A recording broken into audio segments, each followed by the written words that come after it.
Hi hello' নমস্কাৰ stock guide in Assamese চেনেলত আপোনালোকক সকলোকে স্বাগতম জনাইছোঁ। আহক আজি আমি ইণ্ডিয়াৰ টপ 5 মনোপলি ষ্টকৰ বিষয়ে আলোচনা কৰোঁ। নাম্বাৰ 1ত মই লৈছোঁ পিডিলাইট ইণ্ডাষ্ট্ৰি। আপোনালোকে নিশ্চয় গম পাইছে চাগে, পিডিলাইট ইণ্ডাষ্ট্ৰিৰ নাম নিশ্চয় শুনিছে চাগে। পিডিলাইট ইণ্ডাষ্ট্ৰি যিটো ফেভিকল ব্ৰেণ্ড হয়, ফেভিকলটো মেনুফেকচাৰ কৰে। ফেভিকলৰ বাহিৰেও ই এনেধৰণৰ এডিচিভ প্ৰডাক্ট বা কেমিকেল প্ৰডাক্ট বহুতো মাৰ্কেটত লাঞ্চ কৰে। আমি ইয়াৰ মাৰ্কেট কেপ চাম। মাৰ্কেট কেপ আমি ইয়াত দেখা পাইছোঁ 1,45,714 crore আৰু ইয়াৰ কাৰেণ্ট প্ৰাইচ চলি আছে 2,867 আৰু ষ্টকটো P109। আমি কোনোবা এটা ষ্টকত ইনভেষ্টমেণ্ট কৰাৰ আগতে আমি কোম্পানীটোৰ ডেপ্থ কিমান আছে, কোম্পানীটো কনষ্টেণ্টলি প্ৰফিট কৰিছে নাই, কোম্পানীৰ প্ৰমোটাৰ হোল্ডিং কিমান আছে, FI বা DI হোল্ডিং কিমান আছে আদি সকলোবিলাক ইয়াত আমি আলোচনা কৰিব লাগিব। মই স্কিনাৰ নামৰ ৱেবছাইট এটাৰ সহায় লৈছোঁ ফাইনেন্সিয়েল ইয়াৰ কণ্ডিশ্যন চাবৰ কাৰণে। আমি এটা কোম্পানীটোৰ প্ৰফিট এণ্ড লছ ষ্টেটমেণ্টটো চাম। আমি ইয়াৰলি ফাইনেন্সিয়েল ইয়াৰ বাজেট চাইছোঁ। আমি ইয়াত দেখা পাইছোঁ ফাইনেন্সিয়েল ইয়াৰ 2011ত কোম্পানীটোৱে প্ৰফিট কৰিছিল 310 crore। তাৰপিছত কোম্পানীটো কনচিষ্টেণ্টলি প্ৰতিটো ফাইনেন্সিয়েল ইয়াৰটোতে কোম্পানীটো কনচিষ্টেণ্টলি প্ৰফিট কৰি আহিছে আৰু প্ৰফিট গ্ৰ'থটো বাঢ়ি আহিছে। আমি ইয়াতে দেখা পাইছোঁ কোম্পানীটোৱে ফাইনেন্সিয়েল ইয়াৰ 2022ত 1,207 crore প্ৰফিট কৰিছে আৰু তাৰে ডিভিডেণ্ড পে আউট আমি ইয়াত দেখা পাইছোঁ। ডিভিডেণ্ড পে আউট ৰেচিঅ'টো 42% কোম্পানীটোৱে ডিভিডেণ্ড পে আউটো কৰি আহিছে। কাৰণ কোম্পানী এটা যদি প্ৰফিট আৰ্নিং কৰে আৰু ডিভিডেণ্ডখিনি শ্বেয়াৰ হোল্ডাৰবিলাকৰ মাজত ভাগ কৰাই দিয়ে, তেতিয়া আমি এই কোম্পানীটোক এটা ভাল চাইন বুলি ক'ম কোম্পানীটোৰ। আমি ইয়াত দেখা পাইছোঁ কোম্পানীৰ কম্পাউণ্ডেড প্ৰফিট গ্ৰ'থ 14%, যিটো এটা বহুত ধুনীয়া কম্পাউণ্ডেড প্ৰফিট গ্ৰ'থ হয় এইটো। আৰু ষ্টক প্ৰাইচ চিৰিজৰ আমি দেখা পাইছোঁ 10 বছৰৰ পৰা কনচিষ্টেণ্টলি 31%কৈ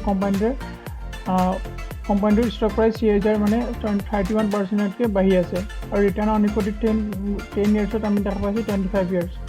আমি কোম্পানীটোৰ ইনভেষ্ট কৰাৰ আগতে এইবিলাক চাব লাগে, কোম্পানীটোৰ প্ৰফিট গ্ৰ'থ কেনেকুৱা, কোম্পানীটোৰ চেলছ গ্ৰ'থ কেনেকুৱা, কোম্পানীটোৰ ষ্টক প্ৰাইচ বাঢ়িছে নাই কনচিষ্টেণ্টলি 10 বছৰ। মানে আমি টাইম ফ্ৰেমটো যিমান বেছি লওঁ সিমান আমাৰ কাৰণে ভাল হ'ব। আৰু আমি দেখা পাইছোঁ ৰিটাৰ্ণ অন ইকুইটি 10 বছৰৰ পৰা 25%কৈ দি আহিছে। কোম্পানীটোৰ ওচৰত ৰিজাৰ্ভ কিমান আছে, যদি কোম্পানীটোৰ ওচৰত কাইলৈ যদি কিবা অসুবিধাৰ সন্মুখীন হ'ব লগা হয় বা ইকনমিক ক্ৰাইচিছ হয়, তেতিয়া কোম্পানীটোৰ ওচৰত যদি ৰিজাৰ্ভ থাকে তেতিয়া কোম্পানীটো ছাৰ্ভাইভ কৰিব পাৰিব। আমি ইয়াত দেখা পাইছোঁ কোম্পানীটোৰ ৰিজাৰ্ভো কনচিষ্টেণ্টলি বাঢ়ি গৈ আছে আৰু ফাইনেন্সিয়েল 2022ত 6,353 crore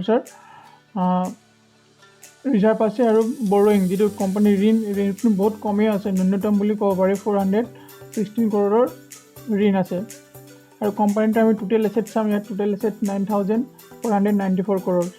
আমি অভাৰঅল ক'ব গ'লে পিডিলাইট ইণ্ডাষ্ট্ৰি আমাৰ কাৰণে মানে পিডিলাইট ইণ্ডাষ্ট্ৰি মনোপলি হোৱাৰ লগতে ইয়াক আমি ইনভেষ্ট কৰিবৰ কাৰণে এটা ভাল ষ্টক হয়। এতিয়া আমি নাম্বাৰ 2 মনোপলি ষ্টকৰ বিষয়ে ইয়াত আলোচনা কৰিম। নাম্বাৰ 2 মনোপলি ষ্টকত মই লৈছোঁ Indian railway catering and tourism corporation limited, যিটো আমি IRCTC বুলি কওঁ। ইয়াৰ আমি মাৰ্কেট কেপ দেখিবলৈ পাইছোঁ 57,000 crore, লগভগ 57,000 crore মই ৰাউণ্ড ফিগাৰ কৰিছোঁ। আৰু ষ্টকটো P দেখা পাইছোঁ আমি 68.7 crore। আমি কোনোবা এটা ষ্টকত ইনভেষ্ট কৰাৰ আগতে আমি কোম্পানীটোৰ PE চাব লাগিব। PE মানে হ'ল price to earning ratio'. Company এটাই 1 টকা উপাৰ্জন কৰিবৰ কাৰণে কিমান টকা ইনভেষ্ট কৰিব লগা হয় সেইটো বুজায় PEটোৱে সাধাৰণতে ক'ব গ'লে। PE যিমান কম হয় সিমান কোম্পানীটোক আণ্ডাৰ ভেলুড বুলি কোৱা হয়। আমি কোম্পানীটোৰ PE ৰেচিঅ' যিমান কম হয় সিমান আমি ইনভেষ্টমেণ্ট কৰিবৰ কাৰণে আমাৰ ভাল অপৰচুনিটি থাকে মানে। আমি IRTCৰ এতিয়া প্ৰফিট এণ্ড লছ ষ্টেটমেণ্ট চাম। কোম্পানীটো ফাইনেন্সিয়েল ইয়াৰ 2015ত কিমান প্ৰফিট কৰিছে 131 crore আৰু কোম্পানীটোৰ কনচিষ্টেণ্টলি প্ৰফিট বাঢ়ি গৈ আহিছে আৰু কোম্পানীটোৰ ফাইনেন্সিয়েল ইয়াৰ 2022ত 664 crore প্ৰফিট কৰিছে আৰু কোম্পানীটোৰ ডিভিডেণ্ডো ধুনীয়া দি আহিছে, 42%কৈ ডিভিডেণ্ড দি আহিছে। আমি এটা কোম্পানীটোৰ চেলছ গ্ৰ'থ চাম। 10 yearsত 5 yearsৰ পৰা বা 5 yearsৰ পৰা কোম্পানীটোৱে 4% ৰিটাৰ্ণ দি আহিছে, চেলছ গ্ৰ'থ বাঢ়ি আহিছে। আৰু ইয়াত আমি টাইম টু টাইম দেখা পাইছোঁ 178%। কোম্পানীটোৰ মাজতে লকডাউনৰ সময়ত বা 2020 সেইটো সময়ত কোম্পানীটোৰ মানে ৰেলৱে ব্যৱস্থাবিলাক মানে বন্ধ হোৱাৰ কাৰণে কোম্পানীটোৰ ইয়াত আমি লং টাৰ্মত দেখা পাইছোঁ লগভগ 4% 5 ইয়াৰ্ছত, কিন্তু টাইম টু টাইম মানে এতিয়া কোম্পানীটোৱে 178% চেলছ গ্ৰোথ বাঢ়ি আছে। আমি কোম্পানীৰ প্ৰফিট গ্ৰোথ দেখা পাইছোঁ 5 ইয়াৰ্ছৰ পৰা 25% প্ৰফিট গ্ৰোথ বাঢ়ি আহিছে, আৰু টাইম টু টাইম 208% বাঢ়িছে। ষ্টক প্ৰাইচ CAGR আমি দেখা পাইছোঁ 1 ইয়াৰ্ছত 24% বাঢ়িছে। ৰিটাৰ্ণ অন ইকুইটি আমি 5 বছৰৰ পৰা কনষ্টেণ্টলি দেখিবলৈ পাইছোঁ 30%কৈ ৰিটাৰ্ণ অন ইকুইটি দি আহিছে কোম্পানীটোৱে। এতিয়া আমি কোম্পানীটোৰ ৰিজাৰ্ভ চাম। কোম্পানীৰ ৰিজাৰ্ভ আমি ইয়াত দেখিবলৈ পাইছোঁ ফাইনেন্সিয়েল ইয়েৰ 2022 1724 crores ৰিজাৰ্ভ আছে, আৰু কোম্পানীটোৰ বৰোইং যিটো ঋণ বুলি কয়, ঋণটো বহুত কমেই আছে 107 crores। চ' IRTC মনোপলি হোৱাৰ লগতে ফাইনেন্সিয়েল ষ্টেটমেণ্টো ভাল আছে ইয়াৰ, আৰু আমি ইয়াত ইনভেষ্ট কৰিবৰ কাৰণেও এটা ধুনীয়া অপৰচুনিটি হিচাপে এটা ষ্টকটো ধুনীয়া এটা প্ৰাইজত ট্ৰেড কৰি আছে। আমাৰ নামাৰ্থিৰ মনোপলি ষ্টকটো হ'ল ITC limited, Indian tobacco company limited. ITCয়ে চিগাৰেট মেনুফেকচাৰৰ ক্ষেত্ৰত মাৰ্কেট লিডাৰ হয়, আৰু চিগাৰেট প্ৰডাক্টৰ ক্ষেত্ৰৰ বাহিৰেও কোম্পানীটোৱে হোটেলছ, পেপাৰ বৰ্ড, পেপাৰ আৰু পেকেজিং, এগ্ৰি বিজনেছ আদিতো বিজনেছ কৰে।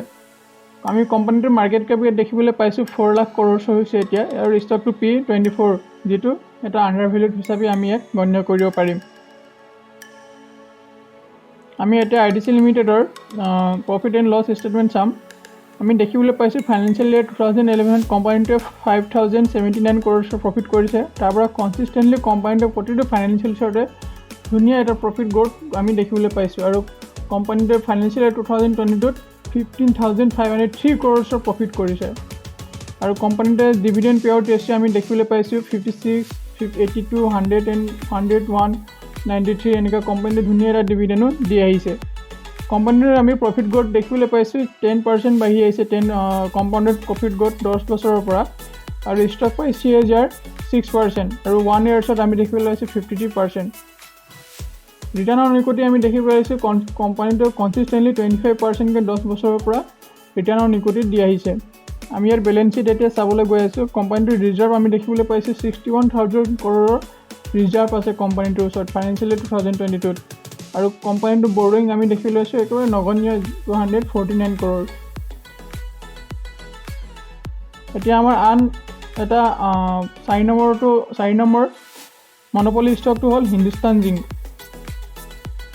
আমি হিন্দুস্তান জিংকৰ মাৰ্কেট কেপ দেখিবলৈ পাইছোঁ 1,20,591 crores, আৰু ষ্টক P11, যিটো এটা নগণ্য বুলি ক'ব পাৰি।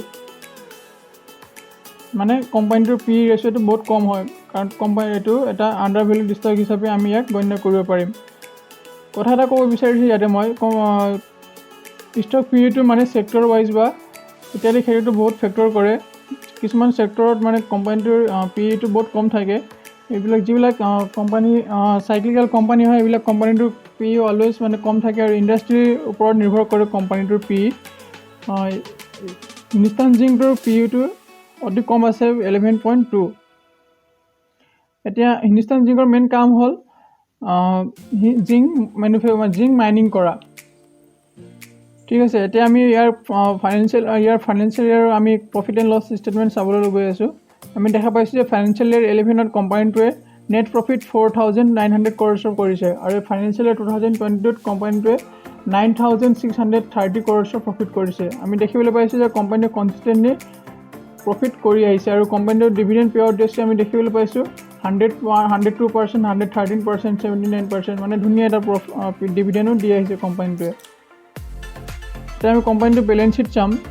কোম্পানীটোৰ ওচৰত ৰিজাৰ্ভ ভালেমানখিনি আছে, 30,000 crores ৰিজাৰ্ভে আছে, আৰু কোম্পানীৰ বৰোইং 2,844 crores আছে, যিটো এটা অতি কম বুলি ক'ব পাৰি। অলমষ্ট ডেট ফ্ৰী কোম্পানী হয় হিন্দুস্তান জিংকো। এতিয়া আমাৰ 5 নম্বৰৰ মনোপলি ষ্টকটো হ'ল চেণ্ট্ৰেল ডেপ'জিটৰী ছাৰ্ভিচ লিমিটেড, যাক আমি CDSL বুলি কওঁ। CDSLৰ মেইন কাম হ'ল আমি যিবিলাক ষ্টক বাই বা চেল কৰোঁ, আমি যিবিলাক যেতিয়া ষ্টক মাৰ্কেটত আমি কিনো, তেতিয়া সেই ষ্টকটো CDSLত মানে ডিজিটেল ফৰ্মত থাকে। মেইন কাম হ'ল ইয়াৰ ডাটা কালেক্ট কৰা। আমি দেখিবলৈ পাইছোঁ ইয়াৰ মাৰ্কেট কেপ 13,000 crores, আৰু ষ্টক P42।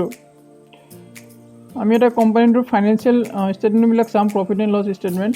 আমি দেখিবলৈ পাইছোঁ যে কোম্পানীটোৰ নেট প্ৰফিট ফাইনেন্সিয়েল ইয়াৰ 2011ত 51 crore আছিল এতিয়া বাঢ়ি মেলি 2022 ফাইনেন্সিয়েল ইয়াৰ 2022 312 crores প্ৰফিট কৰিছে আৰু কোম্পানীটো কনসিস্টেন্টলি প্ৰফিট কৰি আহিছে যিবোৰ কোম্পানীয়ে কনসিস্টেন্টলি প্ৰফিট কৰি আহিছে সেইবোৰ কোম্পানী আমি অলমোস্ট ৰিস্ক মানে বহুত কম হয় আমি ইনভেষ্ট কৰাৰ কাৰণ কোম্পানীটো যেতিয়া প্ৰফিট কৰে তেতিয়া ষ্টক প্ৰাইজৰ ওপৰত ইমান ইফেক্ট নপৰে যিমান কোম্পানীটো প্ৰফিট কৰে সিমান কোম্পানীটোৰ ষ্টক প্ৰাইচ বাঢ়ি যায় আমি ইয়াত কোম্পানীটো কম্পাউণ্ডেড প্ৰফিট গ্ৰোথ দেখিবলৈ পাইছোঁ 10 yearsৰ পৰা 20% এইটো যিটো এটা বহুত এক্সেলেণ্ট হয় আৰু ষ্টক প্ৰাইচ 3005 yearsত আমি দেখি আছোঁ 30% এইটো এটা বহুত ধুনীয়া ৰিটাৰ্ণ দি আহিছে কোম্পানীটোৰ ষ্টক প্ৰাইচ 3000টো আমি দেখিবলৈ পাইছোঁ ৰিটাৰ্ণ অন ইকুইটি আমি দেখিবলৈ পাইছোঁ 10 yearsৰ পৰা 19% কোম্পানীটোৰ এটা ধুনীয়া ডিভিডেণ্ড পে আউট দিছে আমি দেখিবলৈ পাইছোঁ 30%ৰ ওপৰত দি আহিছে 44 47 50% এনেকৈ কোম্পানীটোৱে ডিভিডেণ্ডো পে আউট কৰি আহিছে এটা কোম্পানীটোৰ আমি ৰিজাৰ্ভ চাম